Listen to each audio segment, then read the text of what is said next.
A landmark in Point Loma is no more. A home some locals refer to as the Shell House is undergoing a major facelift. CBS 8's Anna Laurel joins us from the house on Rosecrans. Anna, what's happening out there right now? You guys, I'm standing in front of a huge trash bin. Basically, this is a chunk of what used to be a seashell statue. And for years, decades, the front yard here was full of seashell statues, thousands of shells. This is all that's left is a rubble. People for years have known this house, but the funky Shell House is no more. Was this kind of like a Point Loma landmark? Of course. Everybody, it's like when you go, well, where do you live? Oh, you know the Shell House? I live right behind it. They're like, oh. Manny Neves has lived behind what people call the Shell House off Rosecrans for years.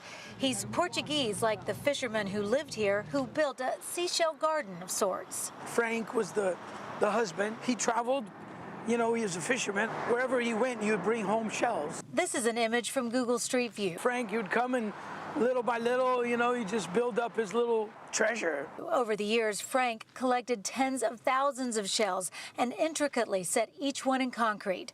The funky world of mollusks and clam shells has been in newspapers, magazines, and on sightseeing lists for years as one of the most unusual gardens in the country. Everybody comes by, and there's people coming, they would just sit in front, take pictures, because it's different. But a few days ago, people noticed the shells getting demolished, thrown in this bin. We reached out to the family that owns the house. They don't want to publicly comment. But Manny tells us Frank's wife, Eliza, still lived in the house after Frank died. But she passed away a few months ago. It's sad, but you know, people, maybe they got to move on as well. Today, you can still see some remnants, shells in the rubble, some pieces still intact. The rain gutter still adorned, but mostly the cemented shell chunks are in the trash.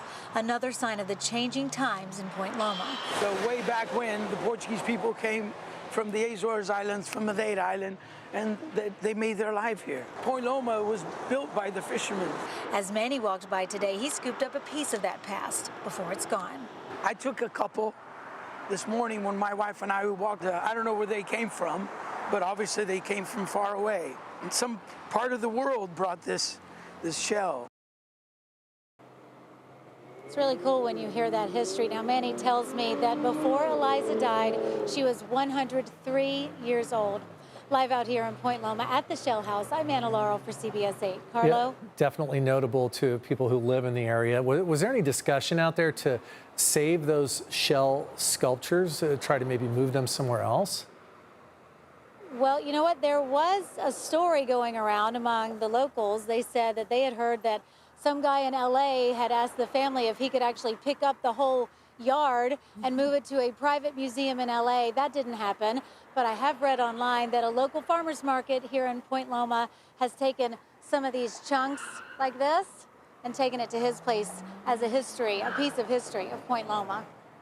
There's lots of pieces. You know that somebody at one of those farmers markets is going to want a piece of that particular slice of Point Loma history. Anna Laurel reporting for us. Thanks, Anna.